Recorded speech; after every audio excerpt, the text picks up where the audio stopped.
Welcome into another week of the Blue White Player Show presented by our friends over at Ciocca Dealerships. I'm Aeneas Hawkins. This is Goon Conlon. Another week, 1-0. Goon, had a great time at your tailgate this weekend. I mean, that chili was nothing short of phenomenal. I enjoyed a couple bowls myself. You need some more? I got like 14 pounds left. Please. I could use it in my refrigerator. It would get dealt with.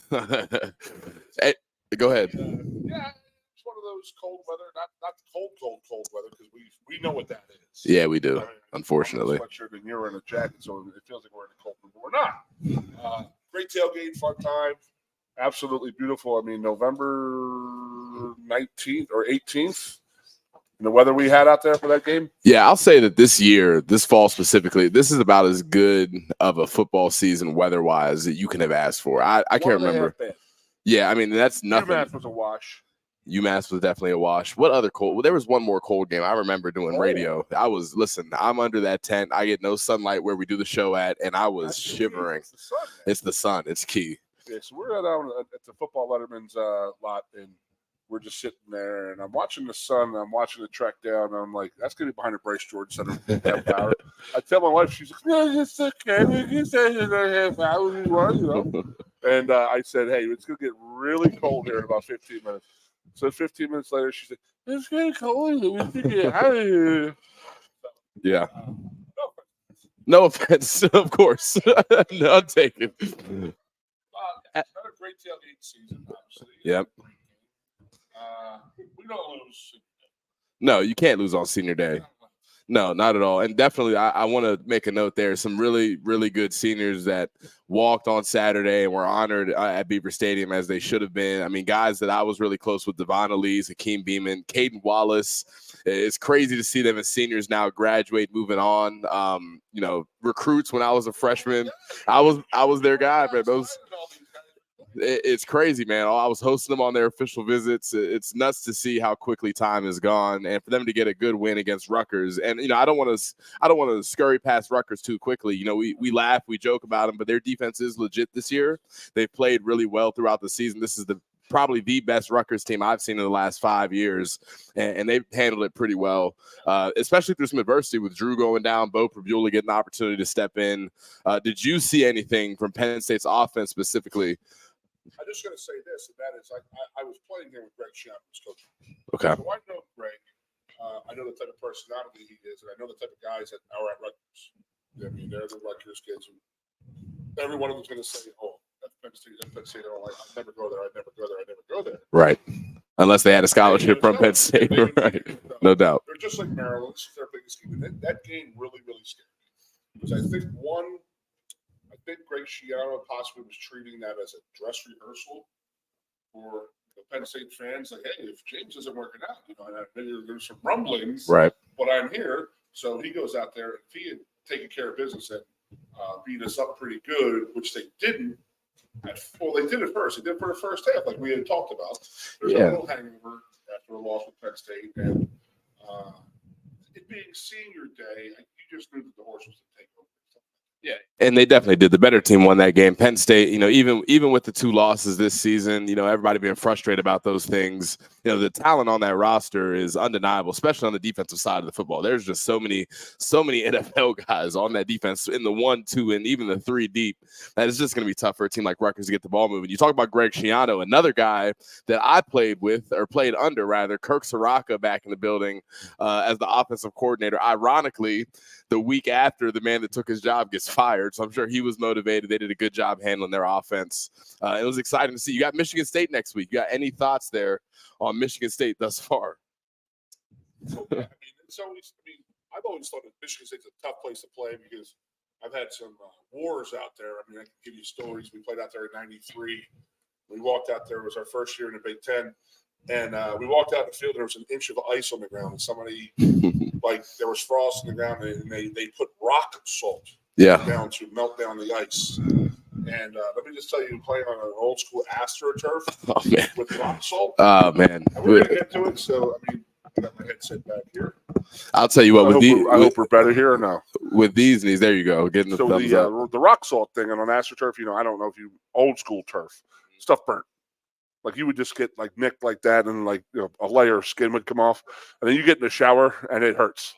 So then you add in a little bit of asphalt rock salt, like they were like cleaning up a highway, is what they threw out in the field that day, and it was one of those things. I was like, "Are you guys kidding us?" So, and then in '95 we had a Bobby Ingram type of day where he just completely took the game over and won the game for us late in the game, and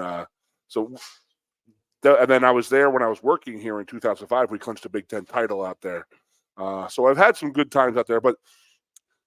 I want to ask you as a player and as a former guy and a guy nowadays is, you got a senior day. I mean, I know it's nice to play in a nice domed environment in Detroit and this and that, but are you really doing the best thing for your seniors by having that out there? I mean, their last game's going to be in a way like a visiting stadium, It doesn't make a ton of sense to me.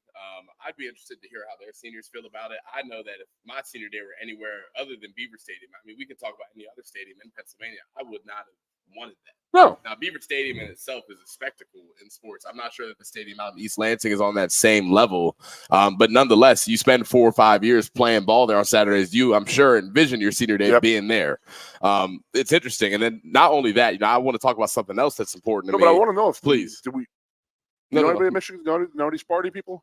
I don't know any Sparty guys right now. So I wonder if they had their senior day I know that with their home game, they played at Indiana this week. So like last week, did they have a home game? Did they announce the seniors then too? That's a great question. You would think. I mean, you would think they deserve it. Absolutely, they absolutely do in front of their fans in their typical. I don't know why you would do it any other way. I was gonna say, I'm not sure what your experience was, but I remember every year this time of the season was always sad for me because we'd be at practice on Thanksgiving morning. They're playing Thanksgiving songs, and I was 7 hours away from home, so I didn't get to go home for Thanksgiving, and that's exasperated this year because those guys play on Friday. So they would be. Question. Please, what's a Thanksgiving song?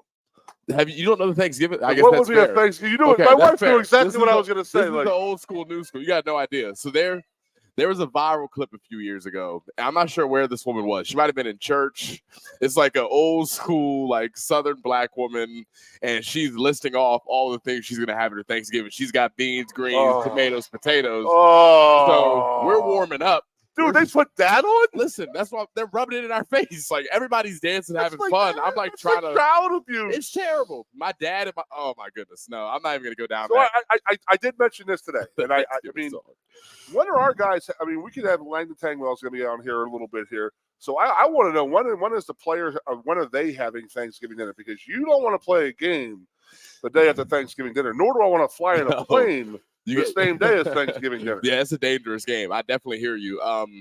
Typically, I mean, you play on Saturdays most of the time, right? Oh, yeah, so I get it. I mean, a lot of times you practice Thursday, you go up to Pollock, they have a beautiful Thanksgiving meal. It always was. It was great. And it's still outstanding. They do a really good job. The position coaches a lot of times will invite players over to their houses, but with the game being on Friday, I mean, they're going to fly out Thursday by noon. Do you think that they'll have a Thanksgiving before they go or one in Detroit? But you can have something. Dude. Okay, but I know we're bigger people, right? You used to be a much bigger person. Uh-huh. Day after Thanksgiving, I'm not playing a football. No, game. That's not going to happen. If you have the standard diet of a Thanksgiving, not sustainable at all. Most of my Thanksgiving meals in my prime. I eat my plate the first one. There might be a second one. There's a 2-3 hour nap in between. And then that third and fourth one. Let me live, Goon. Okay, let me. And then here comes the third and fourth plates. Here's the thing. I'm not sure that all of our linemen have enough discipline to have Thanksgiving food around 24 hours before a football game. I don't know if that's no discipline when it comes to Thanksgiving dinner. No, nor should there be. None. Nor should there be. Anyways, you got Michigan State. We got we got a little bit of time left here. We talked about the bowl game briefly at your tailgate. A lot of options on the table still. And you said something about, I think it was the Peach Bowl. I like the option. This is our second year, by the way. Finishing up our second year here. Next week will be our last show here, but we will have a bowl show. We will announce that somewhere. But if we go to the Peach Bowl and we win the Peach Bowl, we'll be the first NCAA team to win all 6 major bowls. So there's a list of like 11 teams that are one away type of thing. And with the way the college football bowl series is set up, it'll get clipped here real soon. Yeah. So if we go to the Peach Bowl and win it, I just think it's something like you had told me last year, like, hey man, I know we lost to Ohio State, Michigan. This is last year. Yep. And you said that the guys are still pretty intent and pretty jacked up about going to the Rose Bowl. Yep. So I'm going to say I would love for us to go to the Peach Bowl. And like when these guys were in high school, who was the top dog in this league? That was Alabama. Yep. So you're going to come and say, you know what? This is that top 10 team that we want to take out. No doubt. They take all the heat off of James because he can't beat a top 10 team. You go out there, you win for James, you beat an Alabama team, you have all the momentum going into the next year, and you're the first team in the history to ever win all 6 major bowls. It's still a good opportunity to make some. I think that's what it is. It's an opportunity for these guys to do something. No doubt about it. And just talking to guys, playing a team like Alabama, like you said, that'd be great. I mean, they've been number one in all of our heads for so long, just throughout our childhoods. That would be really cool to go beat them, and then to be the first team to win all six, because it's going to happen. Yep. I mean, Alabama's there, Florida State's there, Nebraska's other teams that are there that are one game off. Like we always had the Rose, but you knew Alabama was never going to get to the Rose Bowl. But now it's there. Yep. Because of the college football playoffs and stuff like that. So that record will go down soon, but I'd like to be the first. And I'd like for James to push that for the guys and say, hey, this is what we're playing for type of thing. Yep. And you know what? I was somebody was like, oh, then Franklin could act like he won all of those bowl games. He would have won 4 of the 6. Yeah, Franklin's won plenty of New Year's 6 games. I mean, you can't think away about from that. him. He would have won the Rose, the Cotton, the Festa, and the Peach. So he missed the Orange and the Sugar Bowl. Yep. 4 of them is impressive. He's 51 years old. Yep. A lot of time on the clock for Coach Franklin. That's a nice little record right there. I mean, I know the bowl system is all different and this and that, but to an old school guy, that means a lot. No doubt about it. Well, we got to get to break, but ladies and gentlemen, stay tuned. Nice little show here today, buddy. Nice little show today. We got the legendary, the great Landon Tengwall joining us on the show out of the break. Stay tuned with us on the Blue White Player Show. We'll be right back. Ciocca Toyota of Williamsport invites you to stop in today or check us out online. We have the smart path to your next Toyota, like the all-new Crown, BZ4X, the all-new Grand Highlander, Corolla Cross Hybrids, Sequoias, and more. Over 100 new Toyotas here and on the way. Don't make a $1,000 mistake. Choose Ciocca Toyota of Williamsport and see the Ciocca dealership's difference. Buy or reserve yours today and see for yourself why Ciocca Toyota is the only stop you need for your next new car. Ciocca Toyota, it just feels right. Old Dominion. No Bad Vibes Tour. Friday, December 1st. Bryce Jordan Center. With special guest Chase Rice and Kylie Morgan. Tickets on sale now at Ticketmaster.com. Old Dominion, live in concert. Brought to you by Messina Touring Group. It's frustrating when people intervene on you, but they have problems of their own. It's like when someone sends you a text, but the text comes from their email address. I hate this. Your name at iCloud, they FaceTime you from their email address? Are you calling on a child's iPad? Emmy Award-winning comedian John Mulaney brings his new tour, John Mulaney in Concert, Bryce Jordan Center, December 3rd. Get tickets now at Ticketmaster.com. WWE returns to Penn State's Bryce Jordan Center with the WWE Live Holiday Tour. Sunday night, December 10th, you'll see World Heavyweight Champion Seth freakin' Rollins, the American Nightmare, Cody Rhodes. May the best man win. WWE Women's World Champion Rhea Ripley, Bobby Lashley, Becky Lynch, and more. Tickets start at $20. They make great holiday gifts. Get yours now at Ticketmaster.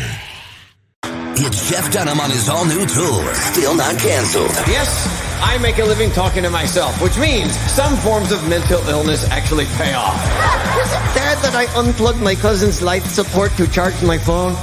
Oh, shut the hell up. Friday, March 22nd, Bryce Jordan Center. Tickets on sale now, only at JeffDunham.com. Don't miss him. Silence! I kill you! Jeff Dunham on his all-new tour, still not canceled. Coast into fall with a new Kia from Lion Country Kia. Right now, get a 24 Kia Seltos for 5.25% APR for up to 48 months. A new Sportage plug-in hybrid at 0.9% APR. Check out our 23 Sorrento hybrid for as low as 4.5% APR. And don't forget, all 2023 and 2024 Kias come with a 10-year, 100,000-mile limited warranty. Stop in and meet with one of our sales experts today and coast into fall at Lion Country Kia. We want to see you in a Kia. Welcome back to the Blue White Players Show, presented by Ciocca Dealerships. We have my guy, my former teammate, Landon Tengwall, on the show with us today. Landon, how are we living, brother? Good. I appreciate you guys having me on. I'm sitting next to two Penn State legends right here, so it's an honor, man. Me and Hawk used to go to war together, practice. Oh, man. I feel like we've done this with pretty much every guest we've had on the show that I played against, but Landon more so than anybody else. He already was telling our other guests here about it. He would come in during scout periods. I'd be playing against Landon, and he would get into his stance laughing hysterically every time he came in and played against me. Nothing was more irritating than that. Olu Fashion and him hit me with a double team their freshman year that made me realize I was going to have to retire from football. That was they moved me 10 yards laughing the whole time, and I went to the sideline. I said, you know what? I got to call my mom and tell her it's over. The dream is done. I'll tell you what, me and Olu, we get hyped. We see Hawk in there, and we look at each other. We give each other that look. It would be a deuce block. We said, let's take him to the end zone, man. And let's take him to the end zone. That was the goal. We accomplished it. So we forget the linebacker. Accomplished it one time. Don't do that. Don't do that. Lying to my viewers like that. That's crazy. Goon is always really excited. I got to talk to you. Please. Okay. My first ever introduction to this cat right here. I get a phone call and said, dude, you got to come down to the practice facility. There's an 8th grader wearing dudes out who were like 4-star recruits. Yep.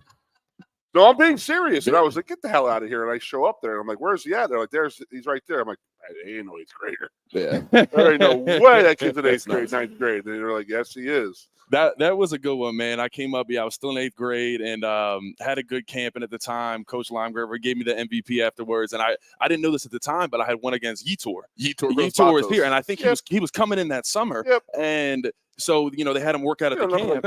And working a 4-star recruit as an 8th grader. Not just a 4-star recruit.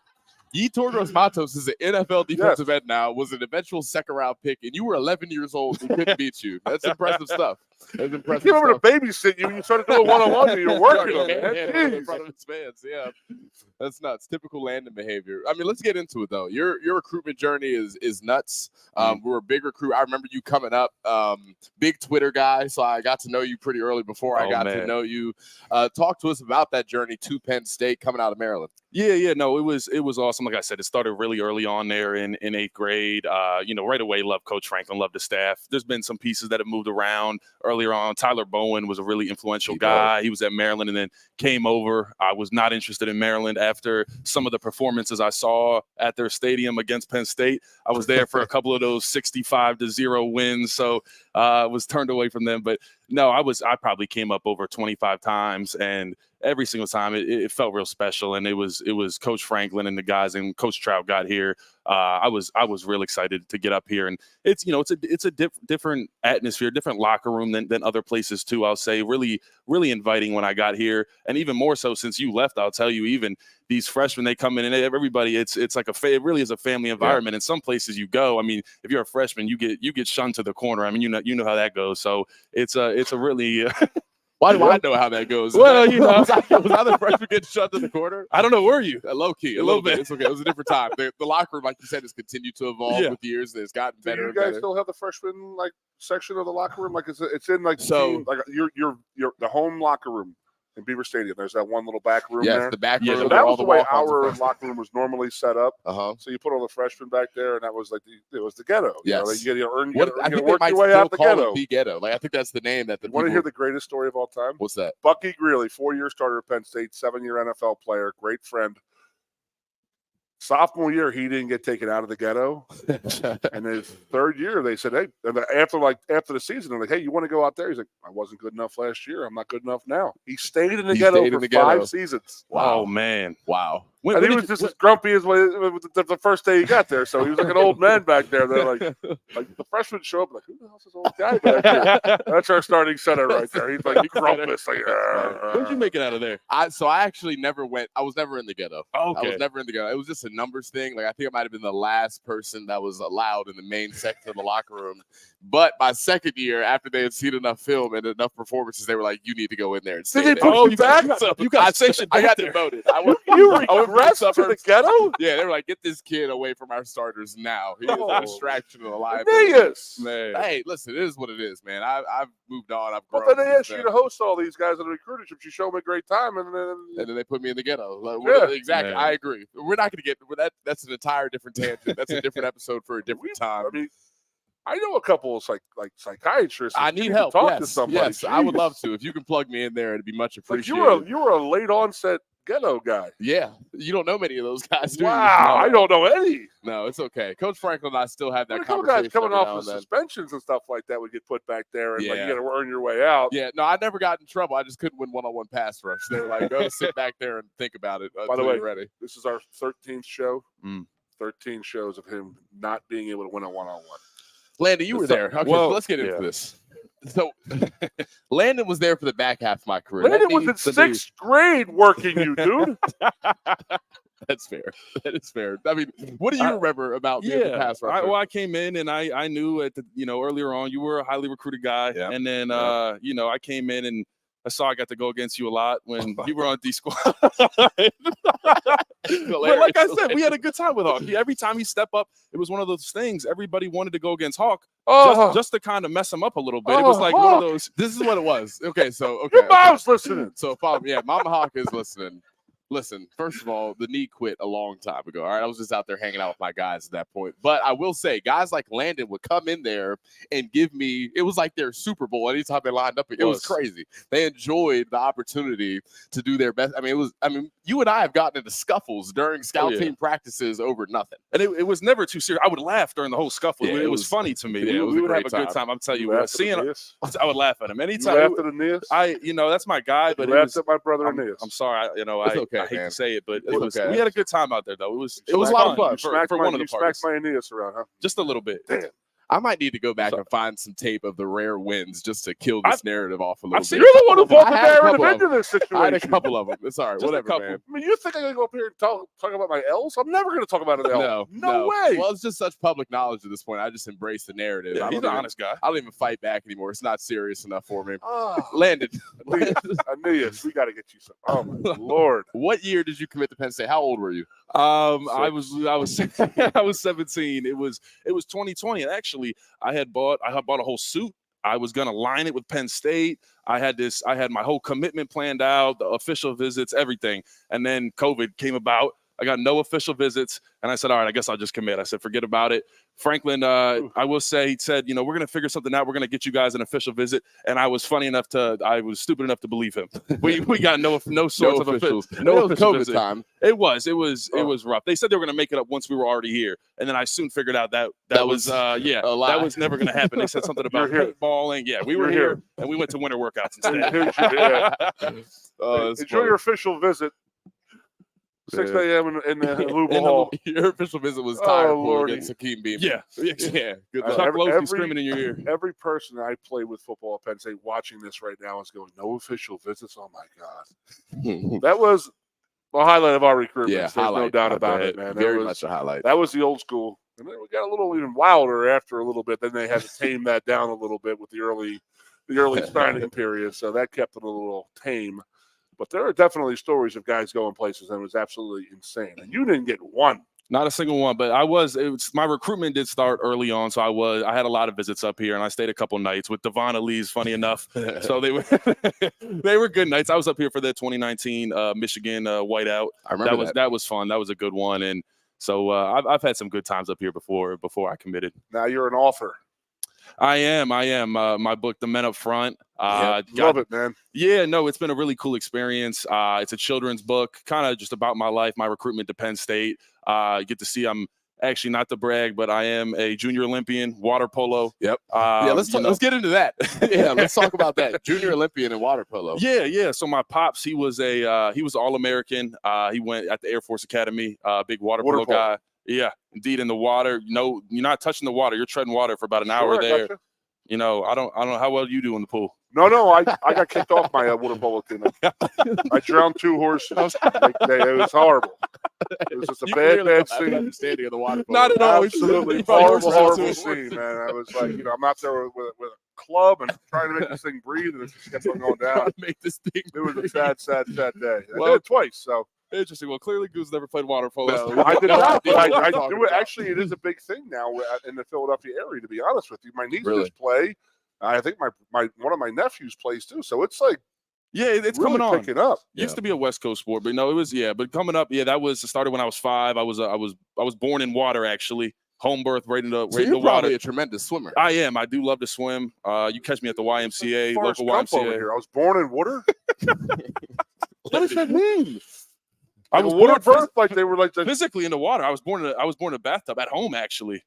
So shout out my mom. Shout out to Cole for that. I'm not sure all natural too. So shout out my mom out there. Yeah. Hopefully she's listening. I've only ever seen stories of childbirth. I never witnessed it, but how many kids do you have? None. Oh, okay. No, none. You. Right, exactly. Not to be too crazy here, but you are a giant person to do an all-natural birth for. No, you're a giant person to play water polo. That's fair. I was playing up a couple age groups, and yes, once again, shout out to my mom. 10 pounds 4 ounces. She did a good job. Oh my goodness. 12-4. Okay, Goon's got me beat then. Wow. My mother had a Pall Mall and a shrimp cocktail while having it. You can't have that, Mrs. Conlon. Shut up. I'll be fine. I was number 6, dude. They shot me. She shot me out. Yeah. So, it's whatever. That's ridiculous. Oh, man. Side note here. Let's change the topic briefly. You mentioned the children's book you had. Yeah. You don't know this. I've got a copy of your children's book sitting on my nightstand literally right now. Yeah. I don't know where to put it. Did you pay for it? No, you gave it to me. Oh, okay. You gave it to me my like fault. a year or 2 ago. Okay, my fault. Yeah, you gave it to me. I would pay for it. If I had kids, maybe I'd buy some of your children's novels and read it to them. But yeah, it's on my. I don't know where else to put it. I don't want to get rid of it. I love it. It looks nice, and it's a reminder that if you dream big, sometimes I read it at night, and it motivates me. Well, it means a lot. That's on your dresser, man. But every time Aeneas brings his girl home, she's like, little kid book next to your bed, dude. Why is Landon like, are you wishful thinking here, or is this? I want to have kids, but this is a little anymore. weird here. Definitely. Where did the idea come from, though? I mean, that's the. It's amazing and awesome that you did it. I was showing my friend's nephew or his grandson this weekend, and they put an order in for it because that's great because I think she had Aller's book. Does Drew have a book too? Yes, Drew has a book, and that's where I was a little confused. That I got an email and it said, "Look, we want to do a book with you and then Drew." And I was confused where I got into the equation, but as dueling authors, do you and Drew are you guys rivals at this point in the book game? No, he doesn't do too much with the book. I've done a lot with the book, and he still outsells me probably by about 10,000 copies.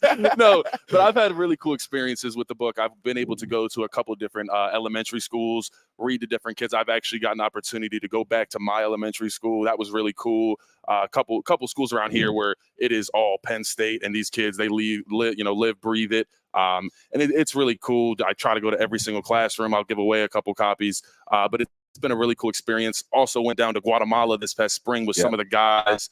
We were able to give away some shoes down there working with a nonprofit called Souls for Souls. And I got to bring 100 books and actually give them away to one of the schools down there. So some really cool experiences from having this book. That's awesome. Unbelievable. Man. Yeah. But you didn't answer my question. What's that? Where did the idea come from? Somebody wrote you an email. I got an email. I got an email, and just out of the blue. I'm an opportunist, so I'm. Like somebody said, "Hey, you want to write a book?" And you're like, "Yeah." I said, "Let's do it." We did an interview. We got the book sorted out, and why was your name? Top recruit. I have no clue. I wouldn't have picked me, but I would have. Yeah. Well, I saw what you did to my buddy Hawk, and I was like, "That kid's an animal." Whatever, man. I will say this is my last point on that topic. Me and Nick Dawkins actually had this conversation. I think my problem was I was the vet that when freshmen got in that they wanted to play, like they thought maybe we're good enough to play, they'd line them up with me. And if I was even remotely close to beating them, they got the red shirt. They would get to play that year. I think that's what they were doing. I can't. Oh, you were the litmus test. I was the test. You were the litmus test. Like, yeah, he can't beat Hawk. Yeah, they throw him in Lions Den with me, and that was he's red shirt. Get him in the weight room. He's not ready. Holy hell. Anyway, transition to life outside of football now. You're doing some interesting things, staying busy.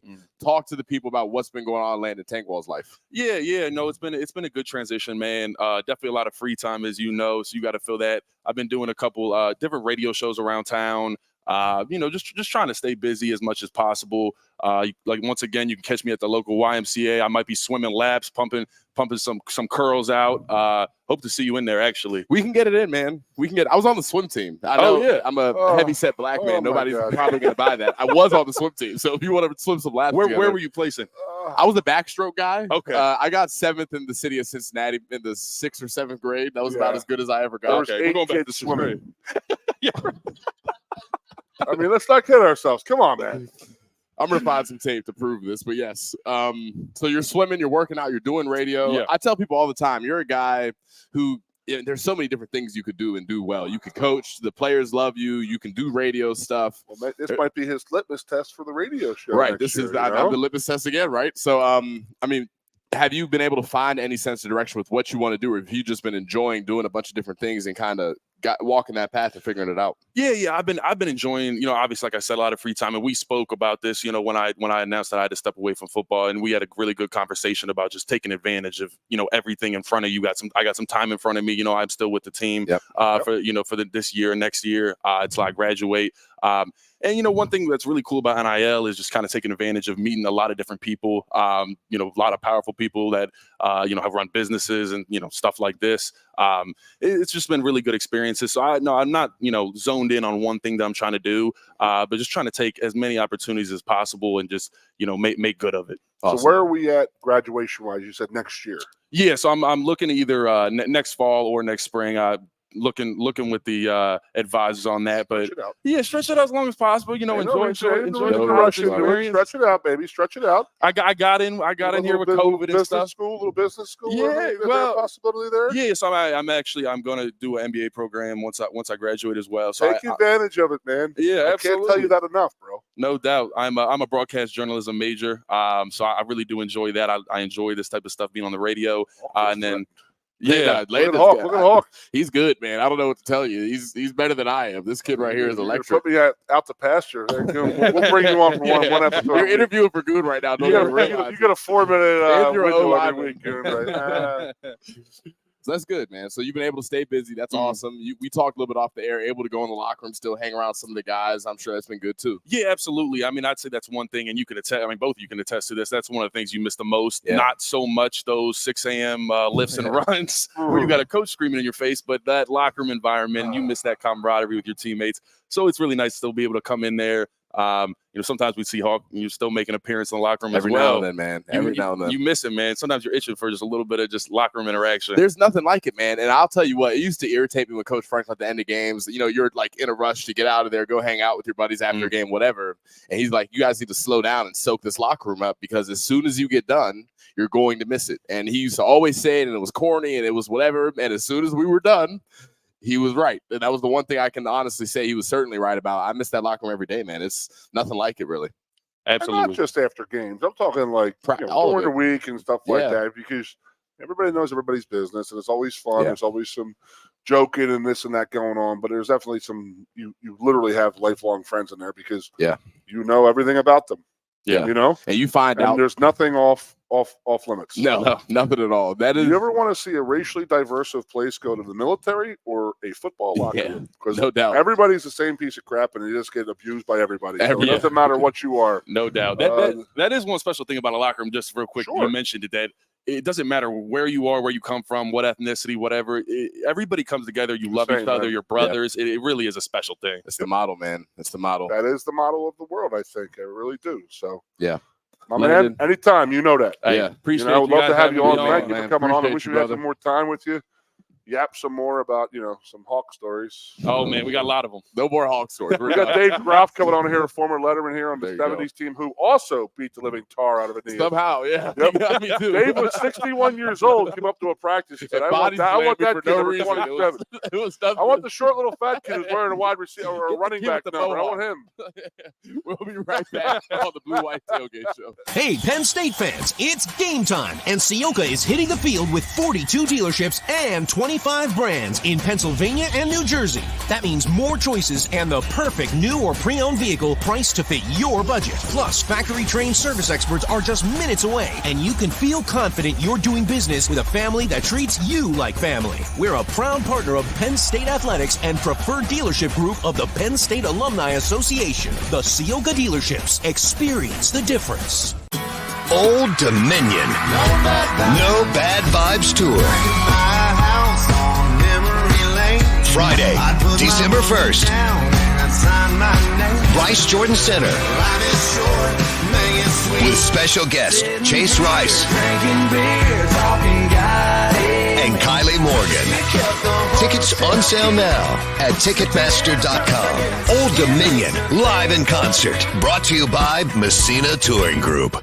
It's frustrating when people intervene on you, but they have problems of their own. It's like when someone sends you a text, but the text comes from their email address. I hate this. Your name at iCloud, they FaceTime you from their email address?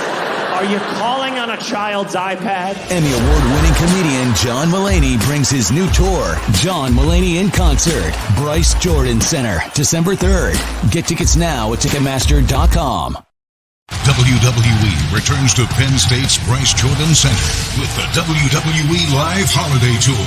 Sunday night, December 10th, you'll see World Heavyweight Champion Seth freakin' Rollins, the American Nightmare, Cody Rhodes. May the best man win. WWE Women's World Champion Rhea Ripley, Bobby Lashley, Becky Lynch, and more. Tickets start at $20. They make great holiday gifts. Get yours now at Ticketmaster. It's Jeff Dunham on his all-new tour, still not canceled. Yes, I make a living talking to myself, which means some forms of mental illness actually pay off. Is it bad that I unplugged my cousin's life support to charge my phone? Oh, shut the hell up. Friday, March 22nd, Bryce Jordan Center. Tickets on sale now only at JeffDunham.com. Don't miss them. Silence! I kill you! Jeff Dunham on his all-new tour, still not canceled. Coast into fall with a new Kia from Lion Country Kia. Right now, get a 24 Kia Seltos for 5.25% APR for up to 48 months. A new Sportage plug-in hybrid at 0.9% APR. Check out our 23 Sorrento hybrid for as low as 4.5% APR. And don't forget, all 2023 and 2024 Kias come with a 10-year, 100,000-mile limited warranty. Stop in and meet with one of our sales experts today and coast into fall at Lion Country Kia. We want to see you in a Kia. Hey, welcome back to the Blue White Players Show, sponsored by our good friends at Ciocca Motors and the Ciocca Motor Dealerships, Ciocca Family Dealerships. I apologize. Special guest here tonight. We have our Letterman moment here, sponsored by Atlas Therapy, and that is a good old friend of mine named David Graff. Dave played here in the 73 team, graduated after the 74 season, so he and I have always we see each other a lot in town. He stayed locally, came back, and this and that. So I see Dave a lot. He comes to the tailgate every time. We sit in the tailgates a lot, though. So, Dave, welcome to the show. Good to be here. I do want to ask you, when did you actually start beating up Aeneas? I wasn't around after that. I think I got beat up enough. They moved me to defensive tackle one spring, and it was a long spring. Oh, so we were both defensive tackles. Well, I was defensive end, and then this is way back when Randy Crowder got hurt, and Joe decided we're going to play a defensive tackle for a spring. And I'm like, I weighed 205, and I was in the gap between Charlie Getty and John Nessel, and it was a long spring just to put it. Spring. That was terrible, but whatever. Give me the history growing up on all those. So it was. I want to hear it all, man. Where'd you grow up? What position? Where else you visit? All that stuff. Oh, when I grew up Dunkirk, New York, on the lake between Erie and Buffalo. Okay, right in the middle there. Warm, beautiful this time of season. Yeah, it's gorgeous. Absolutely 75 gorgeous this time of year. No snow. You know? Yeah. and high school there, and then I guess came here for college, and played high school there. But heck, I drive back. Well, Dunkirk is, I go through Warren and I go through Sheffield to come here, so about a 4-hour ride. And when I was being recruited, it was basically, I kind of wanted to be about 3.5, 4 hours away from home. So it was Syracuse, Pitt, and Penn State. I wasn't recruited by a lot of schools, but those were the names, and they were pretty much all about 3.5, 4 hours away. Now, position you were playing in high school? All of the above? No, I was a tight end and a defensive end. They kept you there? They didn't move you around at all? They moved me. Well, I came here. I thought I'd be the next Ted Kwolek, but they told me to go to defensive end. So I played defensive end here, and then except for that spring when they killed me. But yeah. I feel like I'm bashing the Hawk here a little bit. So I got to tell a quick story here. So I had my recruiting process. I'm 6'8", 280 pounds. And I'm like, hey, well, I'm a defensive player. I didn't play offense in high school. I played a couple games at tight end, some games at center, but I was more of a defensive end. I was all-state DN, all that stuff. Just like, yeah, come here. You're playing defensive tackle, defensive end for us. I said, you'll be fine. So about 32 seconds into the first practice of a freshman practice, Conley, why don't you go over there and check that offensive line out? Yeah, we're going to go half and half practice today. And I never saw the defensive field again. Never again. It lasted 32 minutes. I mean, yeah, but I mean that's just the way it was. That's how it was. But I could sit there and say, okay, this is where I'm more built for this. So yeah. You had some studs. I mean, you were not. When did you get here? Because 68, 69, you weren't here for that. No, you were here for the 73 undefeated team. Yeah, I graduated high school in 71, so I was here for the 71, 2, 3, 4 season. 71 was Lydell and Franco's senior year, and you weren't allowed to play though. We weren't. No, freshmen were not eligible. Crazy. So we got beat up by those guys, and then 72, 3, 4. Those were good years. 72. Absolutely. We opened up with Tennessee, lost to them, and we ran the table and lost to Oklahoma in the Sugar Bowl. 73 was the undefeated year. 74, 10-2 with a win in the Cotton Bowl. And that was, for all the old timers, that's when we played Navy and lost 7-6. But people almost drowned in that game. It was the weather was so bad. It was the worst game you ever saw. So, I mean, as far as weather-wise. Parallels right here between you and I are absolutely a little crazy because, 94 was my junior year. We go undefeated, this and that. Play the 95 season. Then we go play Auburn in the Outback Bowl in literally 15 inches of rain. Yeah. That last game at Penn State was like, it was like a swamp. Monsoon. It was so bad. They showed on ESPN every once in a while. You were there? Yeah, I went to the game, and my sisters were like, can't you get better tickets than this, because it's pouring down rain, and they're figuring I should be. And I look about 10 people over. I goes, well, he doesn't have better seats, and it was Franco. Yeah. And Franco was sitting out there in the rain, and they go, well, if he doesn't have better seats, it rained, man. Yeah. It rained from the night before at our snack through the whole game. Never stopped. I might be wrong, but I think Juravicius caught a pass on the 10-yard line and slid through the whole end zone. Yep. Yeah. Brian Milne and John Whitman each had touchdowns, and not touchdown, but they made I know Milne made a run where he literally slid 15, 20 yards under the benches. It was crazy. That's funny. And I didn't know that. So, Dave, after Penn State, what did you major, by the way? I was in accounting business. Did it work for you? Oh, yeah. I spent Did you utilize your degree? Yeah.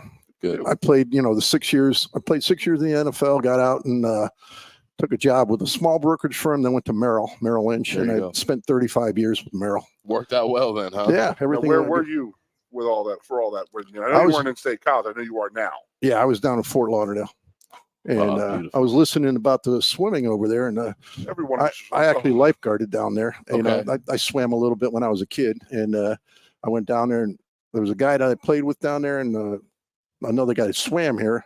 They said, hey, you could probably pass this lifeguard test. So I lifeguarded and worked out a lot down there. But I was in Fort Lauderdale.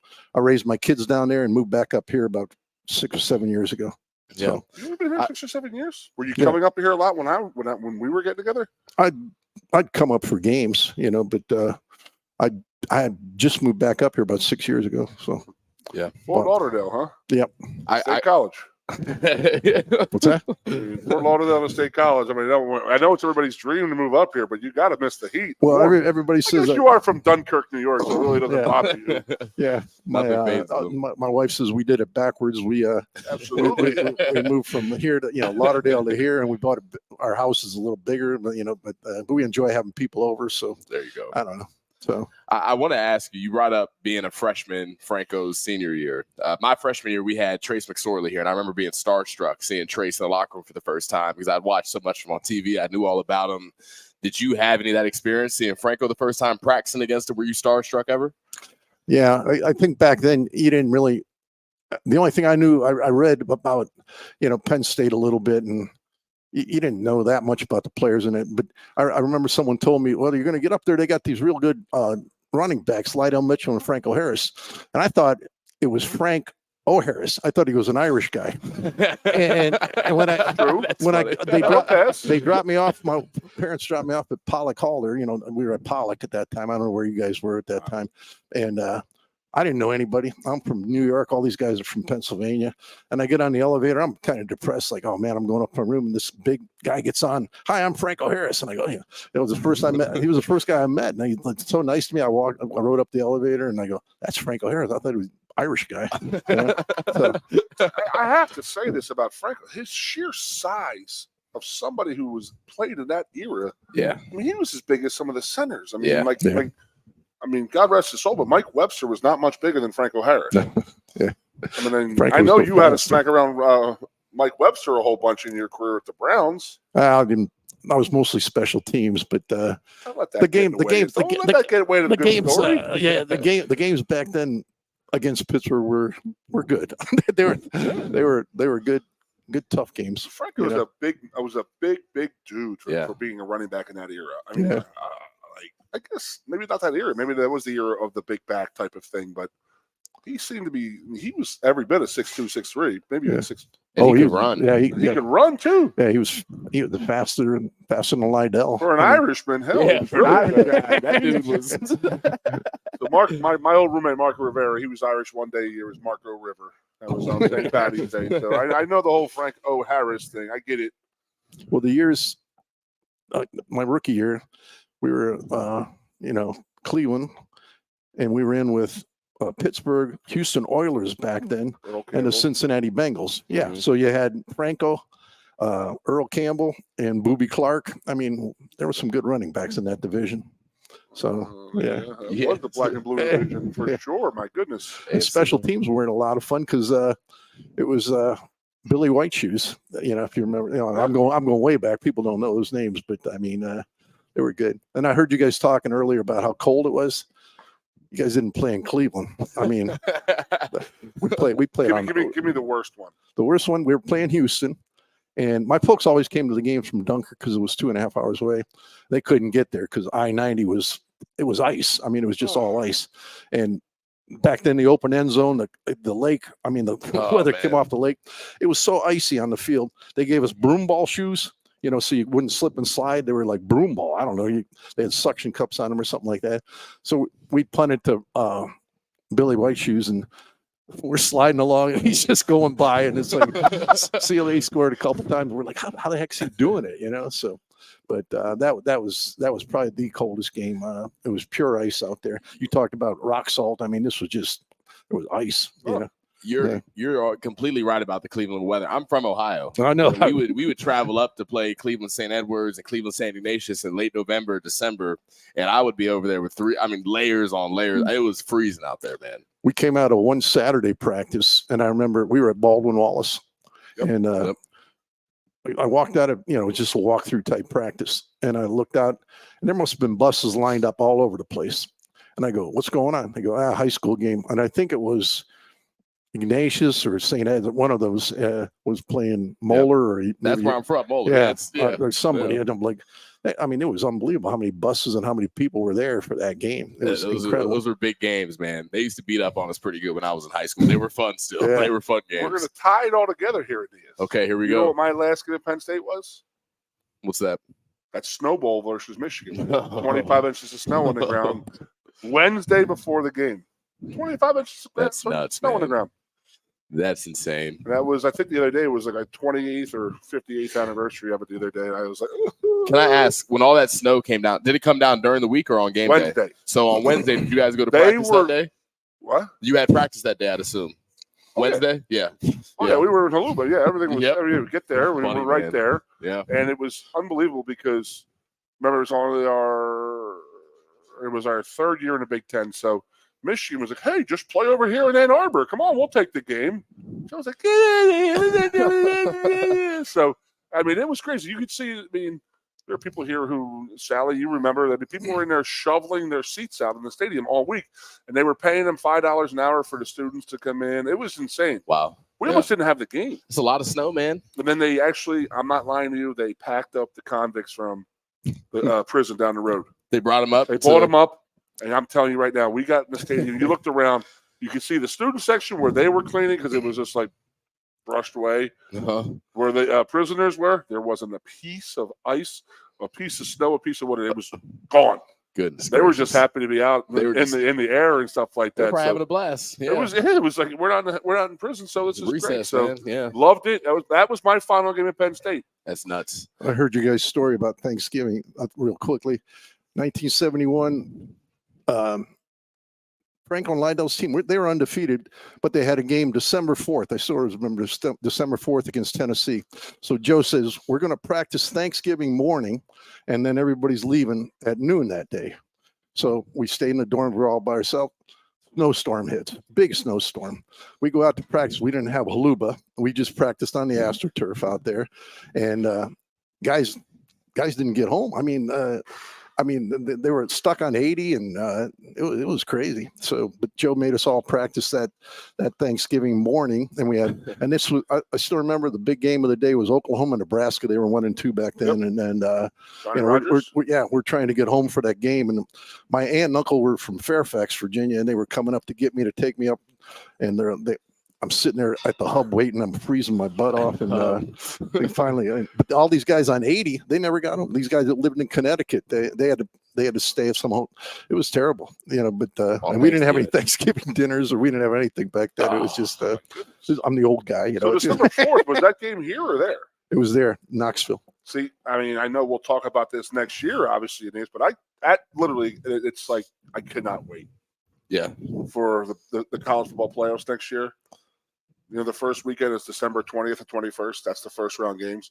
So obviously there's 4 first round byes, and then the next 4 teams host. Yep. So hopefully we host. I would love for the Florida State Seminoles, the LSU Tigers. Come on up north. Come on to Wisconsin or Pennsylvania. You Central Pennsylvania, December 21st. Yeah. By the way, I need to remind everybody, Christmas time last year was minus 31 degrees with wind chill. It was unbelievable. I was here for that. I got stuck because there was so much ice. I couldn't get back to Cincinnati. I came out of my apartment. I'm talking about within 15 seconds. I'm out. The wind hit my eyes. I started crying, and it froze my eyelids shut. I went right back in my apartment. It did not leave for 2 days. It was ridiculous. That's different type of cold. Oh, it was ridiculous. Yeah. I have a hybrid car, so it runs electric and it runs on gas and stuff like that. It was frozen for 3 days. I'm like, well, you got to turn it over. I was like, well, you may want to tell me that before it turns 31 degrees below zero. It wasn't the electric. It wasn't the gas. It was the electric that froze. Yeah. So, but how'd the Tennessee game go? Well, Penn State was undefeated going into that game, and the big thing of that game was they had just made a rule where you could only substitute like 2 players on punts. So we had these huge offensive linemen, Charlie Getty, Laporta. I don't know if you know all those names, but they were huge back then. They were 265, 280. I mean, today that's nothing. But so they had a punt return guy that ran back about 3 or 4 punts, and we had Huffnagel, we had all these guys, and we turned it over, and they ended up killing us 31-11. I still remember. So then the next year, Joe made a deal like, okay, we'll play you guys there, and then we opened with them the next year. See, that's what I was going to ask. Are they coming up in December to you? And Joe said, I from what I understand, I might have this wrong, but Joe said, we'll only play you if it's a night game. Figuring, they're not going to play us because they don't have lights. They brought in lights, and they played us again. And it was like, so then they end up beating us again, 28-21. Hey, come on. We didn't have Tennessee. We didn't have any good game. Well, then all the bowl games after that, we beat Tennessee and all those, which was good because they handled us 2 years in a row. I have 2 as a player and 1 as a coach underneath my cap beating Tennessee. Oh, do you? We used the same. I mean, it's funny because 2 times we used the tight end delay, like, throwback to the tight end. Okay. It worked in 91, worked in 93. Okay. And then when I was coaching here in 2007, Jay Paterno looked at me and goes, "We got to put this in just because." And it worked again. It was like they're obviously not doing homework over there. They watched a lot of film. Yeah, they have not watched the film from the 93 Citrus Bowl, obviously. So Unprepared, man. That's good stuff. What do you think with this team now? I mean, I'm the old school, new school. You're the old school. How happy are you about the NIL? To be honest with you, I love it because the players can get what they deserve, and we didn't get anything. You know how it was. Well, I got $15 a month, and they did away with that. I got nothing. Yeah, they gave us $15 a month. I don't have any trouble. We probably should have got something when we played, and it's just tough. I don't know. There's some way to make it even because, you hear about all these stories about this guy's getting this much, this guy's getting that much, and I don't know how much is true or anything like that. And it'd be difference nice. and the divide between the have and have-nots is getting bigger and bigger. Yeah. And it's I don't think it's good for the game personally. I think it will be under more control. I don't know when, I don't know how, but I just want to control pretty much, I want to see the kids get as much as they possibly can because, as we said before, who's really footing the bill here is fans. No doubt about it. We're asking a lot of our fans as it is, and now we're asking more. So but if it comes down to it, absolutely every fan of ours would give anything for our players. Yeah. Yeah, I think it's cool. I think there's a group of guys in the locker room now who appreciate the fans and the people who are sacrificing to give them these things. Yeah. You go to the Lash parking lot now, it's like you're pulling into the Philadelphia Eagles facility. All these cars they have. I'm still driving my 2008 Kia Optima, and I got these kids that were freshmen when I was there driving Hellcats and Jeep Trackhawks. I'm like, I'm not sure what's going on here. And you were getting $15 a month. I think you and I go into that building, we start shaking some people down to get what we deserve. Oh, you know what I had? That's just me. What did you have? I didn't have a license until I was 23 years old. Are we going to blame? Are we going to blame? I had girlfriends in high school who drove me around, so I don't need a license. And I had friends in here, and we never, you get to school here, you don't need a license, you don't need a car. No, really and don't. I actually was pretty funny the day I got my license when I was 22 or 23. They're like, "Hey, remember you were 20 years old and you got that underage drinking?" And I was like, "Yeah." Well, you have a 90-day suspension. So the day I got my license, they took it from me. Come on, it was 3 years ago, man. Oh, that's terrible. That is hilarious. Well, you're staying here for a while. You're not going back to Florida, are you? No. Absolutely. I don't miss it at all. I like Wifey went here, right? Everything? What's that? Wife went here, all that stuff, right? Yeah, I talked her into coming up here, and she likes it. So, good. Yeah, more surprised. Nobody could be more surprised than me. But I told you she's from Cincinnati too. Yes, we talked about that. Yeah, she's from Hillsboro, Ohio. Small world. Yeah, so a small city out there. Yep. So but all's good. Well, appreciate you coming on, man. Yeah, Thank you very for much, watching brother. the show this year. One more episode here live next week at the Penn State Golf Courses. I do have to say they put their, what would you call these things? Golf stimulators in there, man. They're open from 9 a.m. until 8 p.m. daily, running for a half hour at a time. It's unbelievable. Watch some guys getting some lessons in here. I think we might get Goon on it here in the next 5-10 minutes. So I need a putting green. That's the only thing. That's the only club I can use right now. Well, I figured somebody asked me, "You want to take a swing?" I said, "My discs from my back would go farther than the ball, so there's no shot now." I've learned my lesson. So, Penn State Golf Course has been great for us. Ciocca Motors, Lion Country Kia, Justin Kerpakis with the Atlas Therapy. Everybody's been great with our sponsorships this year, and the fans have been great. We got one more, and then we got a bowl show, so to be determined. So, Dave, really appreciate it, my man. Enjoyed it. Let's get that win this weekend. What are you thinking this weekend, real quick? Hey, going 1-0, Michigan State 3-7, dealing with some struggles. Obviously, it's still a respected program, but I think Penn State goes in there. They're focused. They're looking forward to the bowl game, and you got to close the season out the right way. Absolutely. 2 disappointing losses, but still a good ball team, good program. Finish the year out strong, man. David. No, you guys talked earlier. It's not really a home game for them, know, and I think that's got an effect on those guys too. And I looked at their scores during the year, and they didn't do very well against Michigan and Ohio State. I think it was 49-0 and 38-3. So it'd be very disappointing if we didn't do well. So I projected 40-17 or 40-13 was what my projection was. I think it's a senior day for them, but yet it's not really a senior day for them because it's like, I don't know. They've had games at Detroit this year, last year. I don't know. It's a little weird for them to have their final game there. I don't understand it, but everybody plays hard for their seniors on senior day, as we did this past week. So we're going to see. I think they're going to come out with a little bit of fire, but the horses of Penn State got to take over and just finish them down. And hopefully this time next week we're talking about, well, I guess we wouldn't know the bowl game next week, but let's go 1-0 and get it through. And 1-0, baby. Yeah, season goes real quick, baby. Absolutely. We'll see y'all next week. Appreciate it, everybody. Ciocca Toyota of Williamsport invites you to stop in today or check us out online. We have the smart path to your next Toyota, like the all-new Crown, BZ4X, the all-new Grand Highlander, Corolla Cross Hybrids, Sequoias, and more. Over 100 new Toyotas here and on the way. Don't make a $1,000 mistake. Choose Ciocca Toyota of Williamsport and see the Ciocca dealership's difference. Buy or reserve yours today and see for yourself why Ciocca Toyota is the only stop you need for your next new car. Ciocca Toyota, it just feels right. Old Dominion. No Bad Vibes Tour. Friday, December 1st. Bryce Jordan Center. With special guest Chase Rice and Kylie Morgan. Tickets on sale now at Ticketmaster.com. Old Dominion, live in concert. Brought to you by Messina Touring Group. It's frustrating when people intervene on you, but they have problems of their own. It's like when someone sends you a text, but the text comes from their email address. I hate this. Your name at iCloud, they FaceTime you from their email address? Are you calling on a child's iPad? Emmy Award-winning comedian John Mulaney brings his new tour, John Mulaney in Concert, Bryce Jordan Center, December 3rd. Get tickets now at Ticketmaster.com. WWE returns to Penn State's Bryce Jordan Center with the WWE Live Holiday Tour.